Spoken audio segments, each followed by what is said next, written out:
Allison Marjorie's stepdaughter slammed her champagne flute down mid-zoom. "You gave away my dad's house!" she shrieked, towels slipping from her spa-wet hair. Marjorie didn't flinch. She sipped her tea. "Walter wanted it to serve people who showed up." Trevor, Allison's husband, barked, "We'll sue." Marjorie leaned in, calm as a verdict. "Then you'd better hurry. The ink's already dry."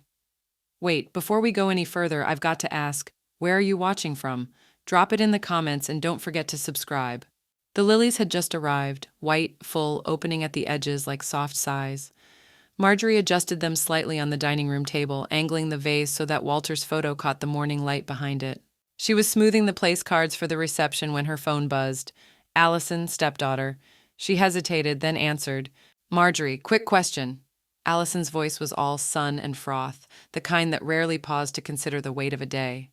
Marjorie tucked the phone between her ear and shoulder, kept folding napkins. "Could we maybe push the funeral a few hours?" The air in the kitchen turned still. "Push it just a bit. I've got this spa thing. It's a full half day at Seoul. Facial, deep tissue, aromatherapy, like really intense. I booked it weeks ago and it's all non-refundable." Marjorie's hands stopped moving. Trevor's voice, half muted, called from the background. "Tell her it's the Ducks package. You can't just cancel that." "Right," Allison added, laughing a little. "And honestly, Dad wouldn't want us stressed, you know." The silence that followed was long, heavy. Marjorie didn't reply. She just pressed end call, not in anger, in something much colder. The service proceeded at 11 a.m. the next day, just as Walter had wanted. No church, no fanfare, just a shaded outdoor space at the foothills and his urn resting on the oak pedestal he'd made in his garage. 12 chairs, 5 filled. Walter's best friend Joe was there, dressed in a suit 2 decades old and holding his weathered cowboy hat in his lap. 2 nurses from hospice showed up, quiet and respectful. A neighbor brought lemon bars and a single white rose. But no Allison, no Trevor.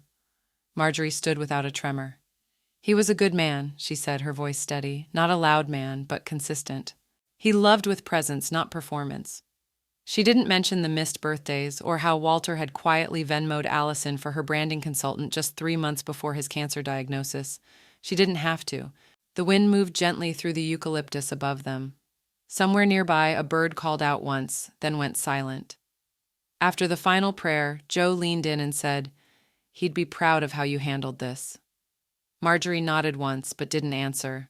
Her eyes remained fixed on the closed urn. Walter's absence wasn't hollow, it was decisive. That night, after the guests had gone and the dishes were washed, she poured a glass of Cabernet and walked barefoot to the study. The house creaked in places that used to hold conversation. She opened the safe tucked behind the bookshelf. Same code it had always been. 101950, their wedding date. The keypad beeped softly, obedient. Inside, Walter's cufflinks, their marriage certificate, and the will. She took it out gently, set it on the desk. She didn't open it, not yet. Instead, she stared at the embossed lettering on the folder.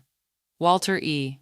King, Last Will and Testament. Her hand hovered above it like a reader over a page she'd read before but not really seen. Behind her, the phone buzzed on the patio table. She turned toward it slowly, glass still in hand. On screen, a new Instagram notification from Allison. The photo showed tanned legs, spa robe, a mimosa held up like a trophy. #self-care queen, #healing day, #grief journey. No mention of the funeral, not even a name. Marjorie closed the safe, picked up the will. Her voice was calm but final. "Let's begin." The morning after the service, Marjorie sat at the breakfast nook in her robe, a cooling cup of coffee in one hand and her reading glasses pushed halfway down her nose. The house was quiet again, but this quiet felt different. Hollow, like a room after a fight where no one apologized. She opened Instagram, not out of habit, but because something in her bones told her to. The kind of instinct you earn after 72 years and too many held-in sighs. Allison's post was the first thing on the screen. It was a photo of her at the Seoul Spa, reclined on a chaise in a pristine white robe, her skin glowing under the golden desert light. A flute of champagne sparkled in her hand. Her caption read, "A day of restoration after an emotional week. #self-care queen, #healing day, #peace vibes only." No mention of Walter, no date, no funeral, just hashtags and soft lighting. Marjorie stared at it, the phone trembling slightly in her hand. Her finger hovered, not sure whether to zoom in or scroll past. She forced herself to keep reading. The next post came from Trevor. A filtered shot of their hotel suite balcony, mountains in the background, infinity pool in the foreground. Life's too short to be sad. Choose joy, stay elevated, wellness first. Below that, a carousel of spa treatments, foot soaks, fruit platters, cucumber eyes, his and hers massages. The only thing missing was remorse. She set the phone down, not gently. Marjorie stood up slowly and walked to the sliding glass door, staring out into the backyard where Walter's gardening gloves still rested on the potting bench. The desert wind stirred the rosemary bush he planted just 3 years ago. His retirement project, he'd called it, though it only grew after he stopped trying so hard. He'd been so proud of Allison, too. Proud sometimes. He paid for her college even when she flunked her first year, co-signed her second car lease, funded that boutique candle startup that fizzled out in 6 months but made for pretty business cards. She'd called him dad for Instagram, not for real life. The disrespect didn't hit all at once. It sank in slow like sediment. That evening, Marjorie pulled out a yellow legal pad from the drawer in the study, the same one where Walter used to do the taxes. She wrote at the top in block letters, alternate beneficiaries. She drew a line down the center. On the left, she wrote, who showed up. On the right, who didn't. Under who showed up, she listed Joe Mallister, hospice nurse Denise, Beverly from the reading program, a neighbor named Alma who brought lemon bars without being asked. Under who didn't, she wrote only 2 names, Allison and Trevor. She stared at those 2 names a long while, then drew a clean, thick line through them. The next morning, Marjorie stood outside the law office of Charles Gaines, Walter's longtime estate attorney. The building was brick and sun-faded, tucked between a dentist's office and a boutique tequila distillery. When she entered, the receptionist greeted her softly. "Mrs. King, Mr. Gaines said to send you straight in." Charles stood to greet her, buttoning his blazer. "I expected this call," he said gently, "but not this fast." Marjorie placed the yellow pad on the table. "I want to make changes," she said, her voice cool, unshaken. Walter trusted her with too much. He trusted me to correct that if she didn't earn it. Charles nodded once. "We'll draft an amendment." "It's your right." Marjorie glanced at the framed portrait of Walter on the bookshelf, his favorite fishing photo, holding up a small, unimpressive base with an oversized grin. "I won't let her turn his memory into contempt," she said. Charles picked up his pen. "Then let's turn it into something real." The call came just after Marjorie returned from the notary's office, her purse still heavy with copies of the updated trust paperwork. Her phone lit up with a name she hadn't seen since the morning of the funeral, Allison. Marjorie let it ring once, twice, then answered. "Marjorie." Allison's voice was honeyed with a practiced kind of concern. "How are you holding up?" Marjorie walked to the window where the sunlight sliced across Walter's favorite recliner. "As well as can be expected." A pause. Then Trevor's voice entered the speaker line, loud and too casual. "We've just been trying to give you space, you know?" "Yes," Marjorie said dryly, "I noticed." Another pause. "So, Allison ventured. "Now that things are wrapping up, we were wondering if Mr. Gaines has been in touch about next steps, for the estate." "Probate will take its course," Marjorie said, voice clipped like a file drawer closing. "No sense rushing it." "Oh, no, of course not," Allison rushed. It's been really emotional for us, grieving in our own way." Trevor muttered something about energy blocks and emotional bandwidth, but Marjorie had already pulled the phone slightly away from her ear. She could hear the faint clink of wine glasses and soft jazz in the background. After the call, she opened Instagram again. Allison had posted a boomerang from the tasting patio at a vineyard outside Sedona. Caption, "Grieving is a process, wine heals. #spiritual reset." Trevor posted a close-up of a charcuterie board with the caption, "Dad would have wanted us to enjoy life. #gratitude journey. #stay elevated. No apology, no accountability. Just hashtags and curated ambiance." Marjorie didn't rage. She didn't cry. She walked into the study, retrieved the yellow legal pad again, and scratched a thick red X over the name Allison Marie King. The next morning, she returned to Mr. Gaines's office. He greeted her with a firm handshake and a weary smile. "I reviewed Walter's original documents. Allison is named, yes, but most of the estate hadn't yet been transferred. That gives us room." Marjorie reached into her handbag and placed a manila folder on his desk. "Let's set up a revocable living trust, effective immediately." He glanced at her over his glasses. "Are you sure?" "She skipped her father's funeral," Marjorie said, "but posted about exfoliating. I'm sure. Over the next 2 hours, they worked through property titles, financial assets, Walter's pension, and personal effects. One by one, Marjorie reassigned each item with surgical precision. Some assets were moved to the trust, others were earmarked for charitable foundations or designated individuals. There were no dramatic speeches, only firm decisions. 2 days later, a floral delivery arrived on her front step, cream roses with a small card. Sorry we couldn't be there, Walter was kind of like a dad, Allison and Trevor. Marjorie turned the card over. The signature was printed from a website, and Walter's name was spelled Walter. She stared at the arrangement for a long moment, then lifted it, carried it out to the green bin by the garage, and dropped it in without a word. That evening, she sat in her kitchen with a fresh pen and a clean copy of the trust document. Slowly, deliberately, she updated the recipient list. 3 names were added: Denise R., hospice nurse; Alma B., neighbor; Beverly H., reading program volunteer. Then she drew one neat line through the last entry on the original page. Allison M. King, removed at trustee's discretion. Her hand didn't shake. Marjorie pulled down the attic ladder with a quiet grunt, the soft groan of old wood echoing through the stillness of the house. Outside, Scottsdale's late sun painted long streaks across the floorboards, but up here, dust ruled, shadows, and forgotten things. She hadn't touched Walter's storage corner since he passed.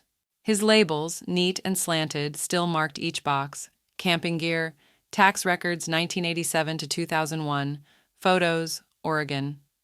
But what caught her eye was the leather suitcase wedged behind the insulation panels, familiar, scuffed, with one wheel missing. Walter had carried that thing on every road trip they ever took. She opened it slowly.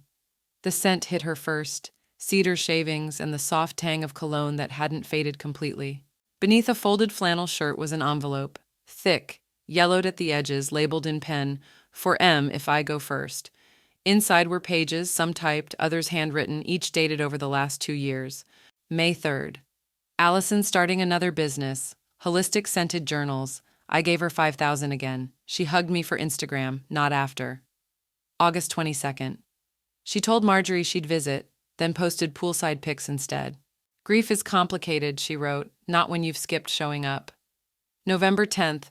If I'm gone before we fix the will, I trust Marjorie will do what I didn't. She sees clearer than I do. Always has. Marjorie's hands trembled slightly, not from sorrow, from vindication. She sat back on her heels, gripping one of Walter's old sweatshirts, and let out a long, quiet breath. The house below her was silent, more so than ever. She could hear the wind pressing gently against the windows, like it wanted to come in and bear witness. Downstairs, she laid the letters on the dining table. Beside them, she placed a pile of receipts she'd uncovered earlier, payments Walter made to Allison: $3,200 for wellness branding, $1,450 for web design, $6,800 labeled only emergency, all paid, all forgotten until now. She pulled out a new notebook, the kind with a hard black cover and a ribbon bookmark, and wrote at the top, "Estate Review, Truth Before Transfer." Then she began inventorying Walter's belongings, not with grief, but with precision. His watch, collection, his antique fishing gear, the autographed Dodgers baseball he refused to let anyone touch. Each item was sorted: donate, keep, legacy display. When she reached the bookshelf in the den, she paused. Hidden behind the large print atlas was a slim blue folder titled Funeral Preferences, Marjorie. It was hers, updated 5 years ago. She skimmed it once, then sat down and rewrote it from scratch. No memorial in some sterile hall, no flowers from people who didn't know her middle name, just a small gathering under open sky, with music, not hymns, but her favorite blues vinyls. She tucked the updated version beside her estate documents, then opened her laptop. To Allison King, subject, Tuesday message. Let's talk face to face, I'd prefer in person, 10 a.m. She hesitated for only a breath before hitting send. Later that evening, while pouring herself a glass of lemon water, her phone pinged with a reply. Can we do Zoom instead? I'll be in Sedona. Trevor got us a chakra alignment thing. Marjorie stared at the screen. The fridge hummed softly behind her. Outside, a cactus wren called once and fluttered off. She didn't sigh, didn't mutter, just smiled, tight-lipped, eyes sharp. She walked to the front hallway, placed Walter's letters into a fireproof file, and locked it. Marjorie adjusted her reading glasses and tilted the webcam on her end. Everything was crisp: mahogany desk, porcelain teacup, a tidy legal folder arranged beside Mr. Gaines, who sat at her dining table in a navy suit, silent, prepared. Across the connection, chaos. Allison's camera came into focus. Luxury hotel room, half-unpacked suitcase behind her, face dewy and cheeks flushed from a facial.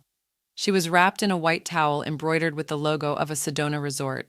Her champagne flute caught the sun like a prop in a commercial. Trevor leaned in from the side, shirtless, holding a phone and smirking like a man too proud of nothing. "Marge," Allison greeted, bright and breathy, "you look so serious." "Mister." Gaines cleared his throat. "We appreciate you both joining us today," he said, his tone clipped but polite. "We're here to review the updated estate summary following Walter's passing." Allison waved a manicured hand dismissively.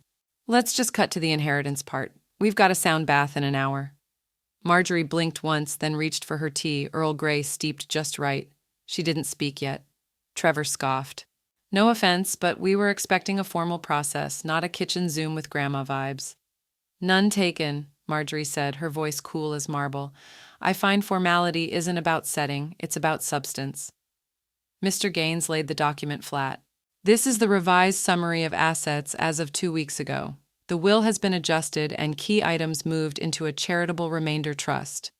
Walter's house, for instance, is no longer privately inheritable." Allison leaned forward. "Wait, what does that mean?" "It means the house is gone," Trevor said, suddenly alert. "Gone as in..." "As in," Marjorie cut in gently, "permanently committed to a charitable foundation to support hospice and elder care. Walter and I discussed it before he passed." "You can't do that!" Allison snapped, sitting up straighter in the towel. "I already did," Marjorie replied, sipping calmly. Trevor leaned toward the camera, voice rising. "This is retaliation. She's emotional and unstable. This is because of one spa day." "One funeral," Marjorie corrected. "One that mattered, one your wife skipped." Allison's cheeks darkened. "You're punishing me for not canceling a facial?" "No," Marjorie said, voice steady. "I'm honoring the man you chose not to show up for. Actions write legacies, not bloodlines." Mr. Gaines shuffled the papers. "All documents have been signed, witnessed, and filed. This is not only legal, it's finalized." Trevor's mouth opened, but no words came out at first. Then, "We'll challenge this. We'll go to court." Marjorie set her teacup down and met the camera dead on. "Try..." The silence was thick, even through the screen. It hummed with tension. Trevor stared. Allison fidgeted, her towel slipping slightly. No one reached to stop the embarrassment. Mr. Gaines continued. "There are still modest financial provisions for Allison, but the bulk of the estate is now designated for active service organizations and scholarship funds under the Walter King Trust." Allison's voice cracked. "He would have wanted me taken care of." Marjorie's eyes softened just enough. "He did. He paid for your mistakes again and again, but wishes evolve. So do documents." Trevor stood up abruptly, storming off screen. A door slammed in the distance. Allison's eyes welled up, not with sorrow, but with insult. "You're going to regret this," she muttered, "when you're alone, when you need us." Marjorie gave a small, serene smile. "I've never needed what won't show up." By Wednesday morning, Marjorie's phone buzzed relentlessly. Her group text with her community center book club had lit up. "Have you seen what Allison posted? She tagged you, Margie. That girl needs a mirror, not a microphone." Marjorie exhaled and tapped the link. The video opened on Allison, full lashes and flawless contour, sitting in front of a ring light. Behind her, a backdrop of pink cherry blossoms and luxury candle jars. She sniffled once dramatically. "Some people don't understand that grief looks different for everyone," she said. "Just because I didn't perform it like a Hallmark card doesn't mean I didn't love my dad. Some people are just vindictive, especially when they're old and bitter." The caption read, "Sometimes the people who raised you become strangers. #truth teller, #generational trauma, #blocked, but blessed." The comments rolled in fast. Half sympathetic. "You deserve healing queen, #toxis elders error real." The other half less so. "Is this about the funeral you skipped for a spa day? Your dad deserved better, sis." Read the room. Marjorie didn't comment. She didn't reply. She simply closed the app, set the phone face down, and slipped on her cardigan. Thursdays were for volunteering, and the children's reading hour at the Scottsdale Community Center didn't pause for social media drama. As she walked through the center's doors, the scent of glue sticks and graham crackers hit her like a warm embrace. Mrs. Delgado, the center's director, beamed. "We've got a new reader today," she said. "Miss Marjorie, they're excited." Marjorie nodded. "Let's do Charlotte's Web." Walter loved that one. Half an hour later, she sat in the story circle, surrounded by 6 eager faces. One boy, maybe 6, leaned his head on her knee as she read about friendship and sacrifice and small, brave things. When she closed the book, he whispered, "Can you come next week too?" "I'll be here," she said, her voice steadier than it had been in days. That night at her writing desk, she opened her leather journal. The paper was thick, cream-colored, and smelled faintly of cedar. She wrote, "Silence is not surrender, it's strategy." Her pen hovered a second longer, then she added, "Retaliation is loud, dignity is patient." The phone rang. She answered on the second ring. "Gaines," the familiar baritone said, "we're almost through with the filings, but they've submitted a temporary motion, some sort of undue influence nonsense." Marjorie closed her journal calmly. "Of course they did. It won't stick," he added. "The documents are solid, but it might stall the process a few weeks." She walked to the window. Outside, the desert wind was beginning to stir, rustling the Palo Verde leaves along the garden wall. "Let them stall," she said. "It won't change the ending." There was a long pause. "You're not shaken, are you?" "I'm 72 years old, Lawrence," she replied. "I've buried a husband. I've survived a war, a pandemic, and childbirth. Do you think a petty motion from a man who yells at baristas is going to undo me?" He chuckled. Point taken. After the call, Marjorie opened the old walnut cabinet by her piano. Inside was a flash drive in a velvet box and an envelope labeled, "Final Will, Private Version Number 2. She placed both on the table next to her laptop. Then she hit record. Her eyes looked directly into the camera lens, unblinking. "If you're watching this," she began, "then the drama has already passed. I didn't raise Allison. I didn't shape her choices, but I did choose my own." She paused. "And in the end, I chose peace. I chose Walter." The courtroom was cold, not in temperature, but in atmosphere. Quiet tension clung to the oak-paneled walls like humidity before a desert storm. Marjorie King walked in with a posture carved from time, pride, and endurance. Navy suit tailored to her figure, modest pearl studs, silver hair swept into a French twist. Her heels clicked once per step, deliberate, controlled. Her presence turned heads, not because she demanded attention, but because dignity rarely entered with such clarity. She sat beside Mr. Gaines, placing a leather folder on the table. She didn't fidget. She didn't glance toward the other side of the aisle. Allison made her entrance 10 minutes late, wearing oversized designer sunglasses, a velour tracksuit the color of melted sorbet, and a visible pout. Trevor followed, aggressively scrolling his phone like he was too important for judicial matters. They looked more ready for brunch than battle. Marjorie didn't blink. Judge Lair took the bench with a gravelly toned, "We are here to determine the validity of the amended estate and trust documents of the late Walter King." Trevor stood immediately. "Your Honor, this entire thing is based on retaliation. Marjorie changed the will after a disagreement. This is emotional. It's personal. She's punishing Allison for not rearranging a spa day." "Is that your legal argument?" the judge asked flatly, one eyebrow raised. Trevor cleared his throat. "We believe she's acting irrationally, possibly under duress, and shouldn't have sole control of the estate's direction." Gaines rose calmly, adjusted his tie. "Your Honor, we have no intention of wasting the court's time. The changes to Mr. King's estate were made over several months in accordance with Arizona law and witnessed appropriately. We've also submitted evidence showing clear, premeditated updates." He tapped a folder. "Exhibits A through D." Judge Lair flipped through the documents with judicial disinterest until she reached the USB stick labeled Exhibit E, Final Message. Gaines nodded. "If it pleases the court, the late Mr. King left a voice memo, his final instructions to Marjorie. It was saved 4 days before his death." The audio played in the hushed room. Walter's voice crackled softly. "Take care of Marjorie. Don't let them bleed you, honey. I know you'll want to give them the benefit of the doubt, but they don't want you. They want what's left. Be smarter than I was. Love, but don't be fooled. And for God's sake, don't postpone anything for Allison's spa days." A quiet gasp from the gallery. Trevor's eyes widened. Allison's jaw dropped. "Objection!" Trevor barked. "This is out of context." Judge Lair didn't even look up. Overruled. Marjorie remained still, her hands folded in her lap. She didn't smile. That would have been too easy. After 20 minutes of rebuttals that sounded more like personal grievances than legal logic, the judge leaned forward. The will and trust stand. There is no credible evidence of coercion or undue influence. The charitable remainder trust is irreversible, and the court finds Mrs. King fully competent and within her legal rights. Her gavel struck once, a final chord in a symphony of entitlement unraveling. Outside the courthouse, the Arizona sun was merciless. Cameras gathered fast, reporters jockeying for quotes. Allison shoved past them with her head ducked and Trevor yelling, "This isn't over!" Marjorie stepped calmly into the light, facing the microphones with poise. "He's gone," she said quietly, "but his values aren't. And that's what matters." Flashes popped. A reporter shouted, "Mrs. King, what would you say to other seniors facing family pressure during grief?" She paused for the first time.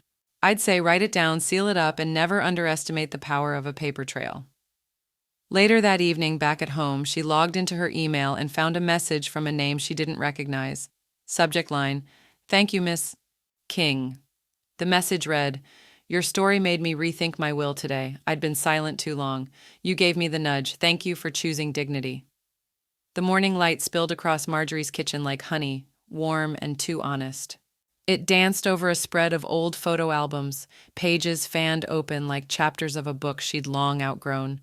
The coffee in her mug had gone cold. She stared at the photos from Walter's memorial, printed in matte finish.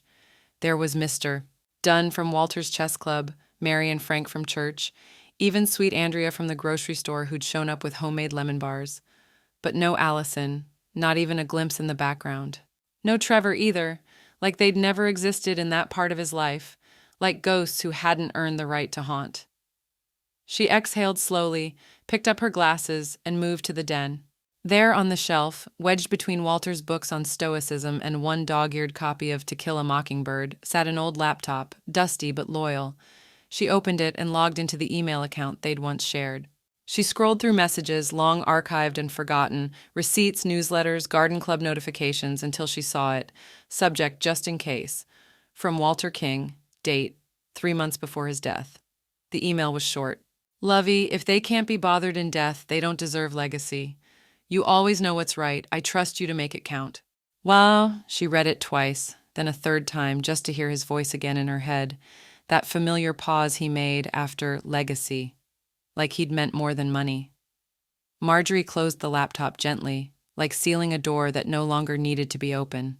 That afternoon, she met Beverly at the local cafe by the canal, the one with tables that wobbled slightly but made up for it with pecan scones.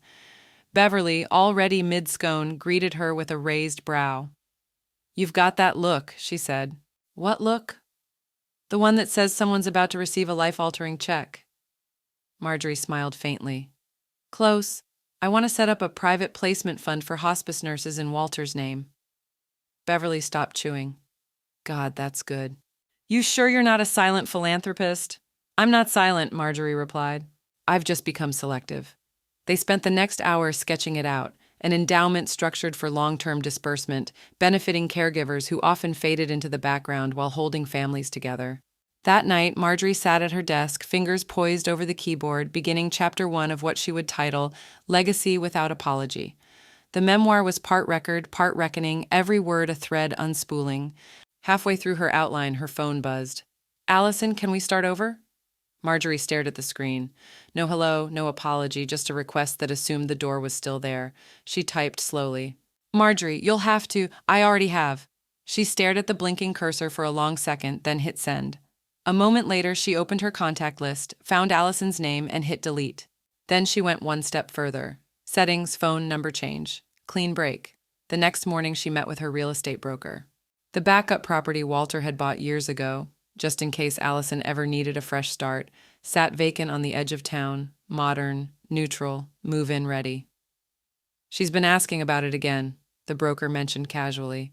"Your name's still on the deed." "Not for long," Marjorie replied. By the end of the day, it was sold. The funds, every cent, went directly into the hospice fund, now named the Walter King Compassion Grant. When the broker handed over the final papers, Marjorie didn't blink.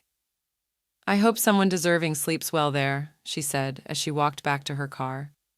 Wind lifted her scarf just enough to let her feel the chill on her collarbone. She looked up. The Arizona sky was impossibly wide, brushed with soft streaks of coral. In the quiet hum of the car, she pulled out her phone and bookmarked a florist's site. She had an idea for a new tradition. The letters were printed on linen paper, the kind that held ink like it meant something. Marjorie folded each one by hand, pressing the creases slowly. She had always believed that the way you give something is as important as what you give.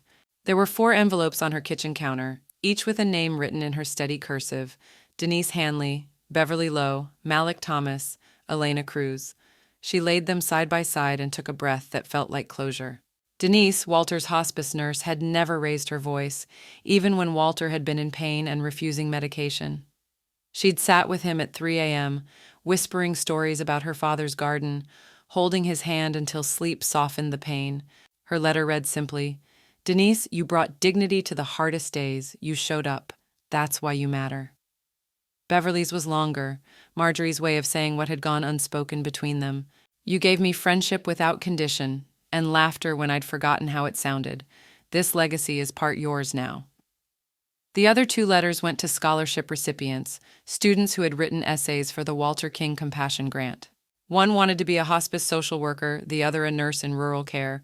Both essays had made Marjorie cry not from grief, but from the strange hope that Walter's kindness hadn't stopped breathing just because he had.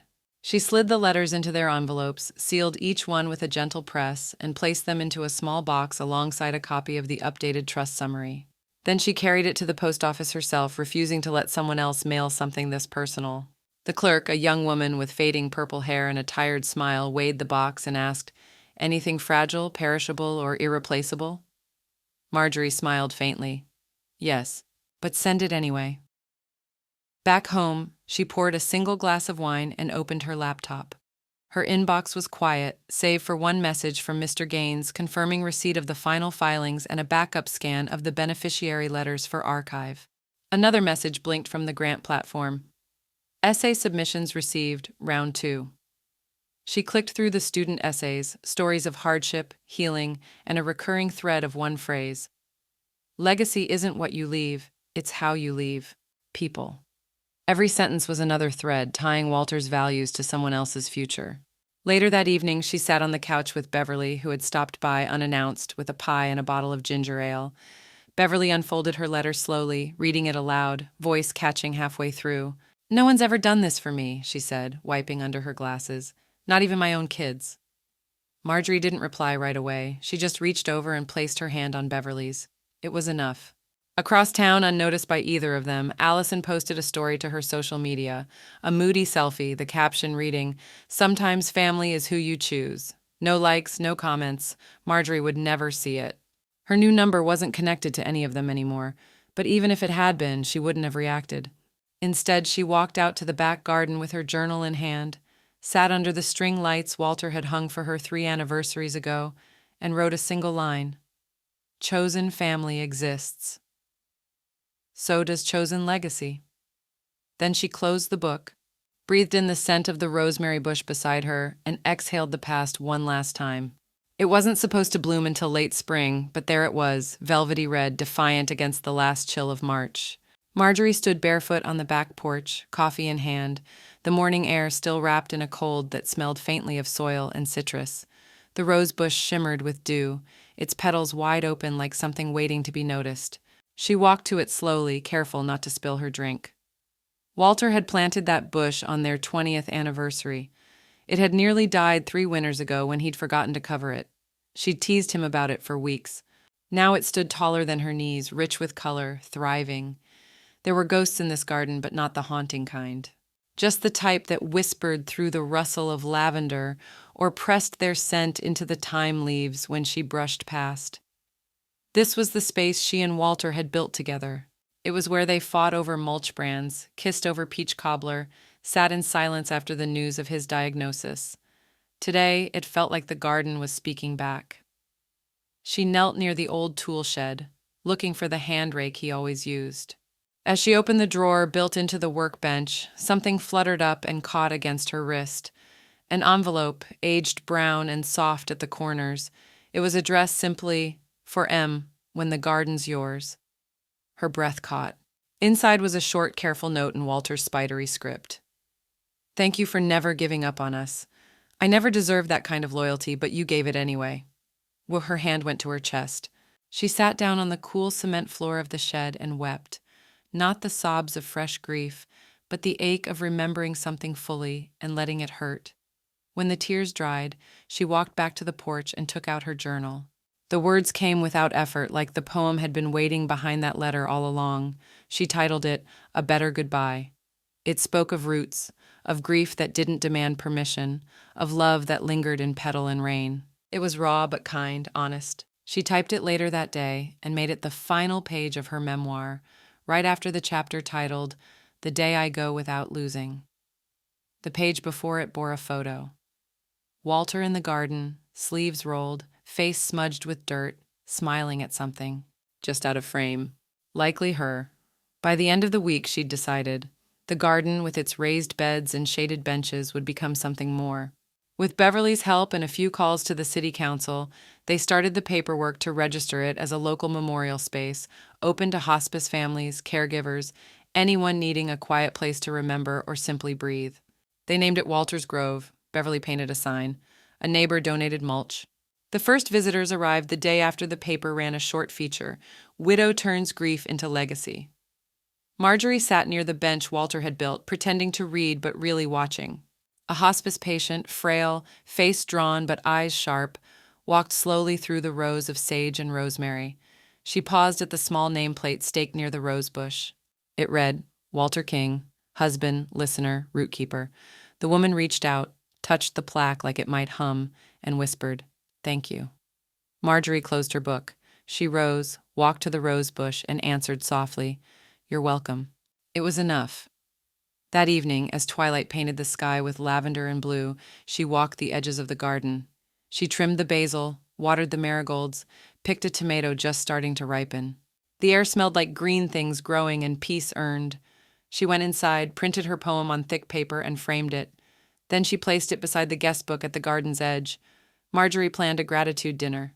The dining room gleamed under the soft shimmer of vintage sconces and candlelight, each flicker casting golden shadows over polished oak. The table was set with care, not extravagance. Handwritten place cards rested beside wine glasses, each one bearing the name of someone who had earned their seat through presence, not proximity. Marjorie adjusted a sprig of rosemary on the folded linen napkins. The scent reminded her of the dinners she and Walter used to host, their laughter slow and easy, the clink of forks against china, a quiet music of its own. But tonight, it wasn't about memories. It was about rewriting the ending. She'd called it a gratitude supper. No gifts, no speeches required, just a gathering of those who'd shown up, consistently, sincerely. No Allison, no Trevor, just peace. Denise arrived first, dressed simply in a navy cardigan, her arms full of fresh peonies. "He always liked these," she said, placing them in a vase by the window. "He did," Marjorie said, "and you remembered." One by one, the guests filtered in. Beverly brought a batch of homemade shortbread. Jordan, one of the scholarship recipients, arrived in an oversized blazer that didn't quite fit but made his pride visible. Emily, the second student, clutched her invitation like it might disappear. Dinner was warm, earthy, roasted chicken with lemon and thyme, caramelized carrots, garlic mashed potatoes, comfort plated. The chatter started tentative but grew stronger with each course. Laughter spilled into corners of the house that had once echoed with silence. Marjorie didn't dominate the room. She floated through it, collecting small moments the way Walter once collected jazz vinyls, quietly, reverently. After dessert, Beverly stood and raised her glass.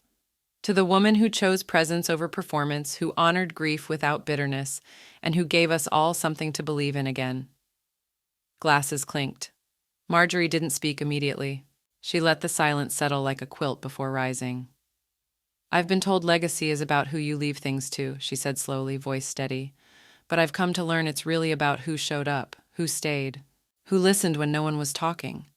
She walked over to a small stack of cloth-bound books tied with twine, her memoir, A Better Goodbye. Each guest received a copy, and each one opened to a note tucked in the back, a folded page in Walter's familiar script. Legacy isn't who we leave it to, it's who deserves it. If you're reading this, you do. Denise brought her hand to her mouth. Beverly whispered, "He wrote this?" "He did," Marjorie said, her voice catching just once. "A year ago, before any of this." Tears welled in Emily's eyes. Jordan blinked hard behind thick glasses. "Nobody's ever said I deserved anything." Marjorie took a step closer and placed a hand on his shoulder. "Then let this be the first time, not the last." The room shifted. No longer just a dinner party, it became a binding moment, a vow unspoken. In the corner, an old camera clicked. A guest had captured them all, mid-laughter, mid-life. Later, while rinsing dishes in the quiet of the kitchen, Marjorie's phone buzzed on the counter. A new email. Subject line lit the screen. Estate Ethics Panel invitation. "We read your memoir." She dried her hands, lifted her glasses, and tapped out a reply. "Only if I can bring a dozen chairs with me." The printer hummed to life like a distant whisper of reckoning. Marjorie stood barefoot in her den, morning light pouring in through gauzy curtains. She watched the machine slowly spit out a piece of paper that didn't belong in a filing cabinet, but in a frame. The email had sat in her inbox for weeks, buried beneath condolences and estate paperwork. It had come through the shared billing account Walter had once set up just for family things. And there it was, Sundara Wellness Retreat, total $290, spa and signature facial, date June 14th, 11:45 a.m. The exact hour Walter's urn had been lowered into the ground. Marjorie didn't cry, she didn't shake. Instead, she pulled a silver frame from a bottom drawer, once meant for a wedding photo, and slid the receipt inside. It fit perfectly. She placed it on the shelf above her desk, next to the notarized final will and the bound copy of her memoir. The spa receipt didn't need a caption. It already told a story. A gust of air stirred the curtains. Outside, the roses bloomed, heavy and low, their petals brushing the soil like they knew grief from root to thorn. Marjorie sat down and pulled out a thick piece of cream stationery from her drawer. She uncapped her fountain pen slowly, deliberately. The first line came easily. "Dear Allison, I almost didn't write this, but silence, while powerful, sometimes needs a witness." She didn't mention the money, not directly. She wrote about chairs left empty, voices never heard, the sound of dirt hitting wood, and how dignity doesn't arrive late or dressed in white robes sipping cucumber water. Each word was careful, not cruel, not barbed, just final. She signed her name without flourish, folded the page, slipped it into an envelope, and without hesitation wrote in bold black marker, "Unsent Truths." She opened the bottom drawer of her filing cabinet, tucked the letter inside, and locked it with a soft metallic click. That drawer now held things that no longer deserved light. Spa receipts, empty apology cards, copies of Allison's social media posts captioned, "Self-care isn't selfish." She turned off the lamp on her desk and exhaled. For the first time in weeks, she didn't feel like she was holding her breath inside her own home. Later that night, under the cotton hush of her bed sheets, Marjorie slept through the entire night. No waking at 2 a.m. To stare at the ceiling. No silent rehearsals of what she wished she'd said.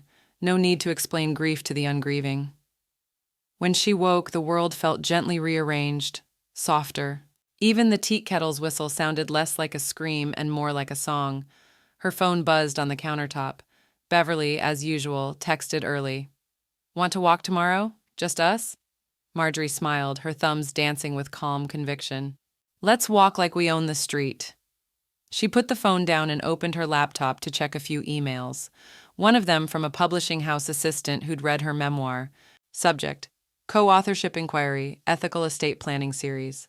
Message: We're launching a senior-focused series on legacy and legal empowerment. We'd love your voice. Would you consider co-writing a book with us? Marjorie stared at the screen, not in disbelief, but in recognition. This, too, was legacy. Not the marble plaque or courtroom win, but this quiet ripple that moved from page to page, hand to hand. She reached for her calendar, flipped past Allison's birthday with no hesitation, and circled next Thursday in blue ink.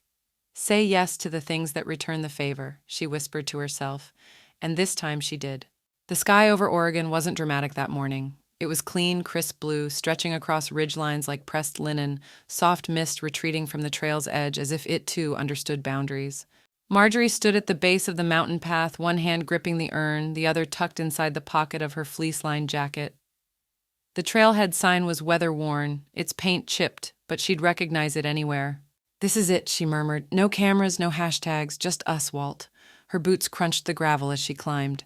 With each step, the ache in her knees reminded her she wasn't 20 anymore. But her pace was steady, measured, like the woman she'd become in his absence. The trail wound through evergreens, the scent of pine and damp earth thick in the air. A jaybird called from above, its cry sharp and solitary. Walter used to say, nature didn't need to shout to be heard, it just needed you to shut up and listen. After 40 minutes, she reached the overlook. The valley opened beneath her like an unwritten page, layers of green and gold falling into one another, the Pacific wind combing through the treetops. The spot had always been their favorite. They'd sat here once, eating peanut butter sandwiches, Walter laughing about how no mountain view could outshine her glare when he left the car keys behind. Now she knelt on the edge of the bluff, unlatched the urn, and paused. "Everyone thinks you were the quiet one," she whispered, unscrewing the lid. "But I remember what you said to me that night in hospice. Don't let them dilute you. I didn't, Walt. I didn't flinch." She tilted the urn. Ash, soft and gray, spiraled into the wind like silk unraveling. Some caught on her sleeve, some scattered instantly. She didn't cry, not yet. Instead, she watched until the last trace vanished into the sky.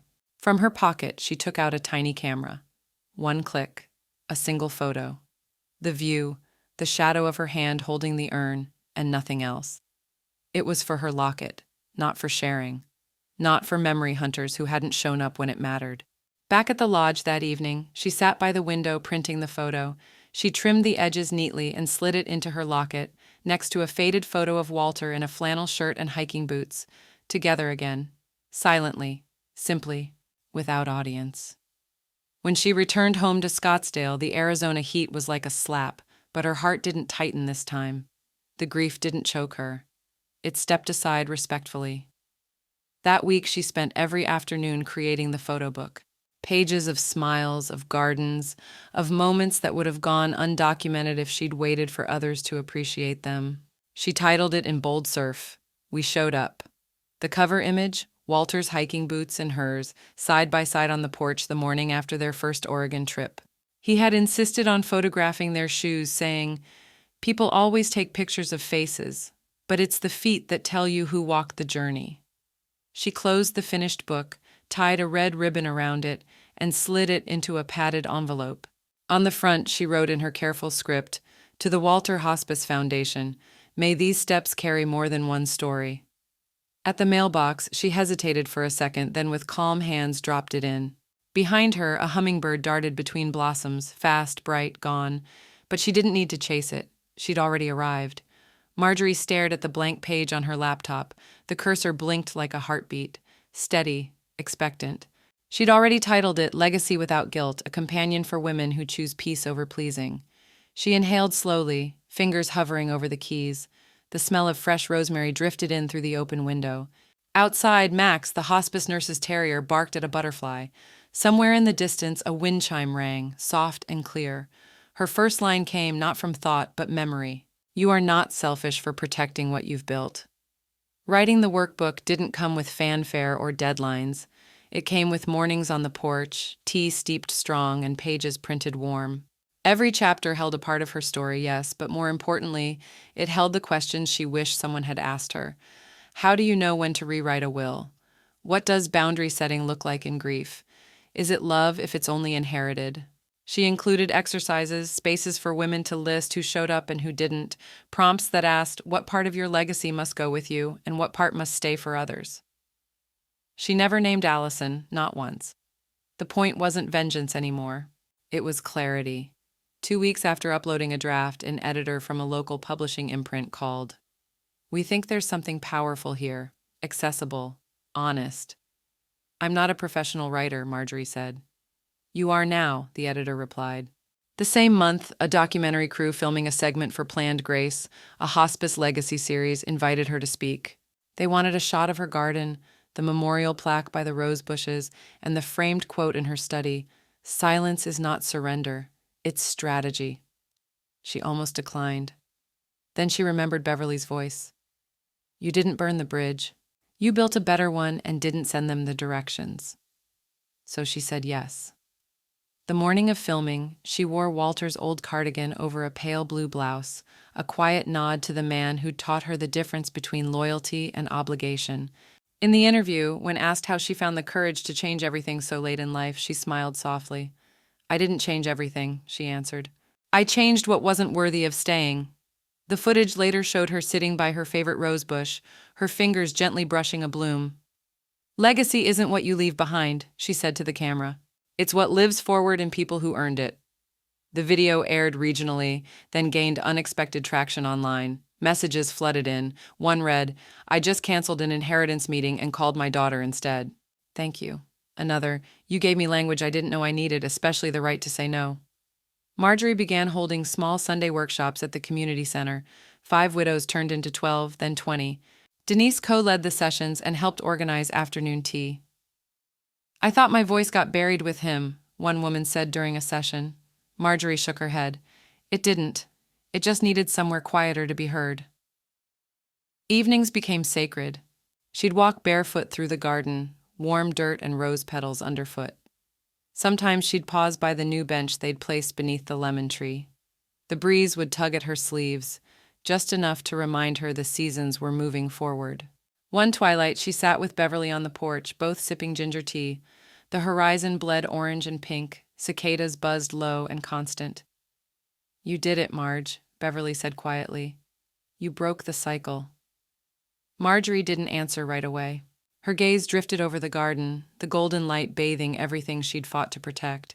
In the hush, a memory arrived, not sharp, not ghostly, just a familiar echo. Walter's voice, gentle in her ear. You rewrote the ending. The Arizona sun had begun its descent when Allison's phone lit up with an unfamiliar number. She hesitated, answered. A clipped voice on the other end said, Miss King, this is Jordan Fry, representing the estate of Walter and Marjorie King. I'm calling regarding the final trust distribution. Silence. Then, okay, so when do I receive my portion? Jordan didn't flinch. You won't. You are not listed as a beneficiary. The words landed like glass shattering across a marble floor. What? Her voice rose.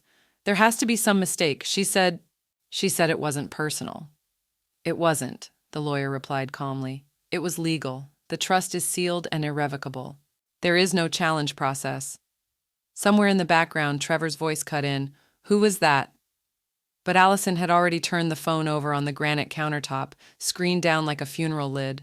She sat there in her designer kitchen, framed by muted beige tones and Art Deco lighting. The island she once imagined celebrating over now felt too long, too cold. Meanwhile, in a modest office 1,000 miles north, Denise was cutting a green ribbon with trembling fingers. The plaque above the glass door gleamed in the late afternoon sun. The Walter Room, a hospice for dignity, not deadlines. It smelled of lavender and warm bread inside. Volunteers handed out tea, and a soft playlist of jazz and piano swelled beneath quiet conversations. On the wall, a black and white photograph of Walter holding a book and smiling stood beside a quote in calligraphy. Kindness given freely lasts longer than anything in a will. Denise turned to the small crowd gathered, former caregivers, donors, patients' families, and spoke softly. This place exists because someone noticed who showed up. Not just for her, but for the man she loved. In the crowd, a woman wiped tears and whispered to another, That's the legacy I want someday. Far from Scottsdale, Marjorie sat by a still lake at a quiet retreat in Jackson Hole. The air was cool, pine-laced, and impossibly clear. Beverly sat beside her, their chairs sunk slightly into the soft, uneven earth. Neither spoke for a long time.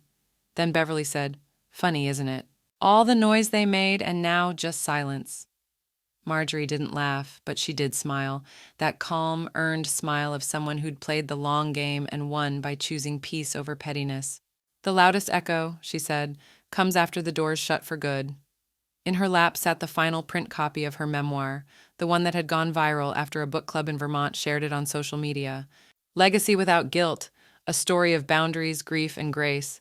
Comments had flooded in. One widow wrote, This helped me forgive myself for saying no. Another, I changed my will last night. Thank you for showing me I could. Still, Marjorie hadn't replied to any of them. She didn't need to. She'd already spoken on every page. That night in her cabin, she placed a single rose petal inside the final journal she kept. Next to it, she tucked away the last note she'd written but never shared. Thank you for not showing up. You showed me everything I needed to know. Back in Scottsdale, Allison sat alone in her luxury condo. A scented candle flickered near the sink, unlit for hours. She opened Instagram, drafted a quote about family being more than blood, then deleted it. No one had liked her last 5 posts anyway. Her legacy, she was realizing, wasn't what she inherited. It was what she missed. Marjorie watched the stars blink above the lake, no sound but crickets, the water's hush, and Beverly's light breathing nearby. She thought of Walter, his laugh, his steadiness, the way he used to say, "Character isn't what you say at the mic. It's what you whisper to yourself at midnight." She closed her eyes, whispered back, "Thank you for the silence. It told me exactly who I was."